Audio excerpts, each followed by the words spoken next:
everybody. Today we're going to be talking about grooming an Australian Shepherd. And I don't know about all of you guys, but we had a little bit of an unusual start to getting introduced to a brush. When Trooper was a puppy, he's happy now. When Trooper was a puppy, he hated being brushed. He would fight us tooth and nail, and he would bite us and growl and run away, and he wouldn't tolerate any form of grooming. It wasn't a big deal. We lived in a rainy, cold place, and getting to his undercoat or brushing him or grooming him wasn't as much of a necessity because he didn't like it and his coat kept him warm. But then when he was about 2, maybe he was 3, we decided to give it a try with another brush, and I got this brush. So it's not a very effective tool, as you can see. I think it might even belong in the human products section. It doesn't penetrate much into the hair, it doesn't pull anything off, but he likes the way it feels. So it's a good introduction to getting used to the habit of being groomed. So at 2.5, 3 years old, he started getting groomed with this. And then I figured out when I needed to use something more effective, I could convince him he was being groomed by this if I would pull, pull, pull, pull, and just hide the fact that this was actually doing the work. And that worked for a little while.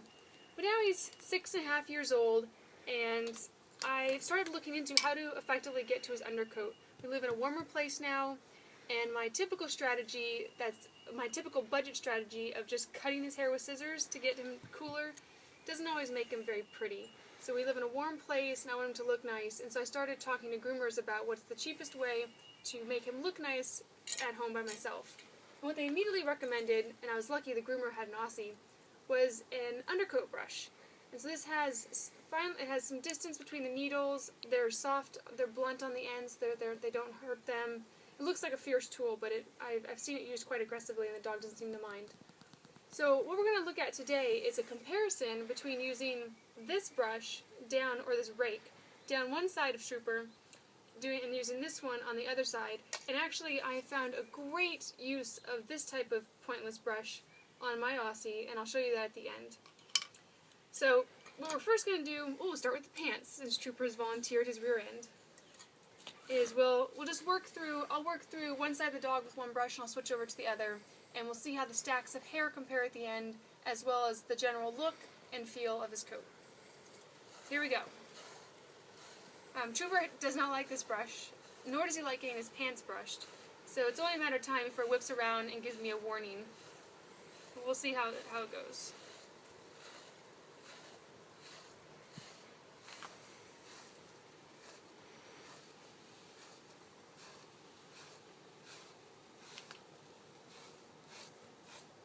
So we've kind of done a very rough, I guess, not in-depth job on the pants. You can see not very much hair on the brush, which the pants are very dense, very coarse hair, and you would expect to have a lot more hair come out.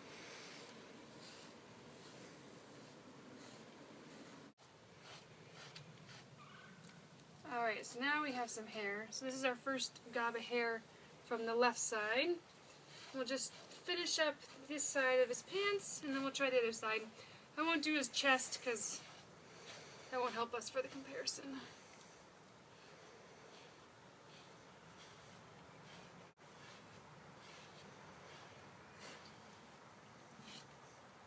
Alright, so we'll call that good. That's our total stack of hair from that side. Now this is Trooper's first time with this rake. Well, this is going to be interesting. Doesn't seem to mind.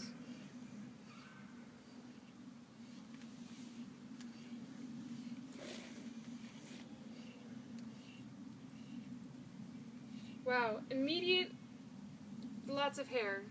Didn't have to wait long for that. I didn't even do the pants.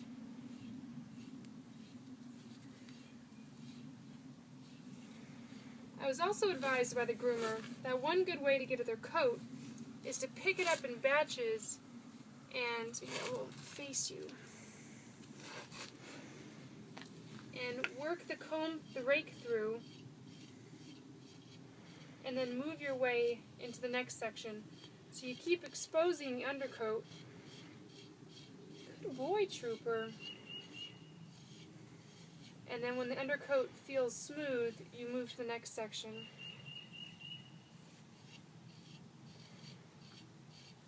this is kind of how I brush my own hair.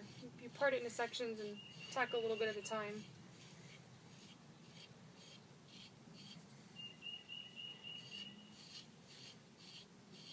So I couldn't really do this with the other brush, spend so much time on focused areas, because doing so didn't seem to help much.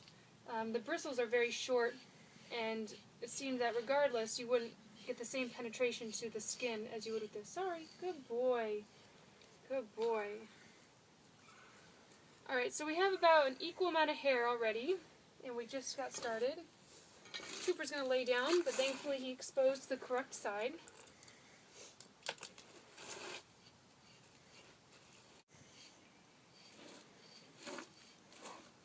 Now, so this is pretty remarkable. Bunch more hair again. We've now nearly doubled the amount of hair that's come off since starting to use the rake.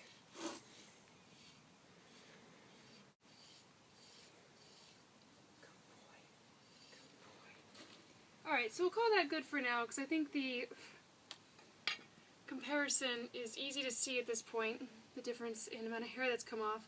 And the second side, I didn't even get to do all of his pants because he sat down, nor did I move as far forward towards his head as I did with this side.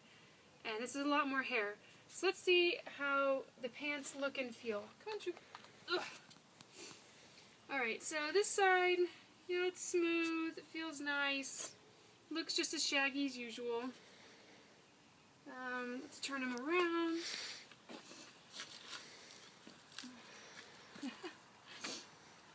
This side feels maybe smoother. You know, I can't say for certain that there's a real difference there. And he looks just as shaggy. So look and feel wise, I would say there's not a huge difference with the very quick job that I just did. But you can see by the amount of hair that's coming off that you'll certainly reduce the amount of shedding and hair that falls into your carpet, on your clothes, in your house, if you use a good undercoat brush before you use another brush. So clearly invest in one of these if you are interested in helping your dog shed more in a more controlled fashion. Now this brush I use when he wants to feel good. He's having a sad day. He really likes it.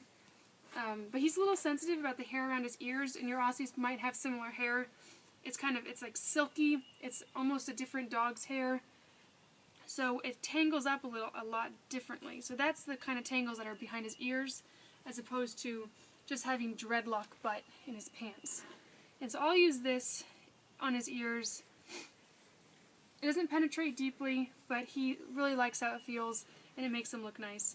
If I'm trying to get at this stuff, I might use that brush very carefully, and that seems to work okay. The other use for this, sit. Okay, yes, pay attention. Sit, thank you. Is for brushing the hair away on his toes so he can trim them. So we joke in my house that Trooper gets Grinch feet, and that's because he has hair that grows out from his toes in all sorts of directions. I'm sure your Aussies do too, including on the bottom, and it makes him look like he has Clydesdale foot or Grinch foot. And if you look at the 2 feet, I trimmed this one about 2 weeks ago, and it hasn't grown in really that much yet. He looks kind of nice. He looks groomed, and I did it. $0. This one I didn't do, so I'm going to show you really quick how I do them. It's really easy. Trooper's very sensitive about his feet, and he lets me do this, so I consider that quite an achievement. So all I do is Trooper, sit down. Good boy. Lay down. Lay down. Good dog. He knows what's coming. Yes, good boy. Good boy. Alright. I brush the hair back, and it doesn't hurt them, so you'd think that, in fact, Trooper gets itchy feet, and I'll do this sometimes. He seems to really like it, so this is a nice grooming tool for us. And then when the hair is up, I just snip it away. Because Trooper's not a show dog, I'm not necessarily concerned that his trim job looks perfect. I just want him to look a little neater, to not bring so many things in the hair of his feet, and that's basically it. So I would then maybe do some of the hair on the bottom. You can push it back with the brush as well, and you can also do the hair in between. That'll take a little bit longer. So that's all it is, and there you go, his Grinch feet are gone. If you didn't use the brush beforehand and you just tried to pick it up and go like that, you might cut his skin. So the brush makes some good space between his skin and where your scissors need to go. And so that's it. I would highly recommend you invest in a rake, and depending on your dog's needs and preferences, you might have a couple of others that you use for different parts of his body. And best of luck!